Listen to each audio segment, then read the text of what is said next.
তো একটা AC starter নিয়ে লাগিয়ে দিলাম, তারপরে এমসিবি নিলাম, নিয়ে লাগিয়ে দিলাম। একটা 3 মডেলের ন্যানো বক্সের মধ্যে একটা স্টার্টার একটা এমসিবি লাগিয়ে নিলাম। এরপর এটাকে আমরা কানেকশান করে নেব। 2.5 তার নিলাম একটা, তারটাকে ছিলে তামাটা বের করে নেব, তারটা পাক দিয়ে নেব। পাক দিয়ে নিয়ে এমসিবির যেখান থেকে লাইন আউট হবে, এই উপর দিক থেকে লাইনটা বের হবে, তো এখানে আগে কানেকশানটা করে নেব যেখানটা লাইন বের হবে। তারপরে এখান থেকে সে স্টার্টার বা মোটর স্টার্টার যেটা, সেখানে যেটা দেখেন এক জায়গায় লাইন লেখা আছে এবং এক জায়গায় লোড লেখা আছে। তো যেটা লাইন লেখা আছে সেই লাইন লেখাটাই আমরা কানেকশন করব। মানে এমসিবি থেকে লাইনটা বের হয়ে এই এসি স্টার্টারের যেখানে লাইন লেখা আছে ওখানে প্রবেশ করবে।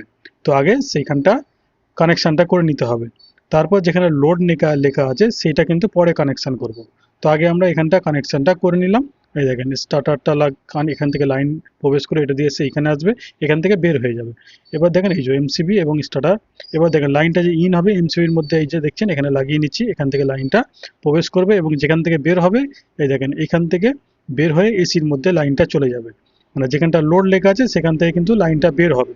তো এইভাবে কানেকশানটা করতে হবে। এই দেখেন এটা ফেজ, এখান থেকে এসে এখান থেকে হয়ে এখানে আসলো, এখান থেকে বের হয়ে এসির মধ্যে চলে যাবে।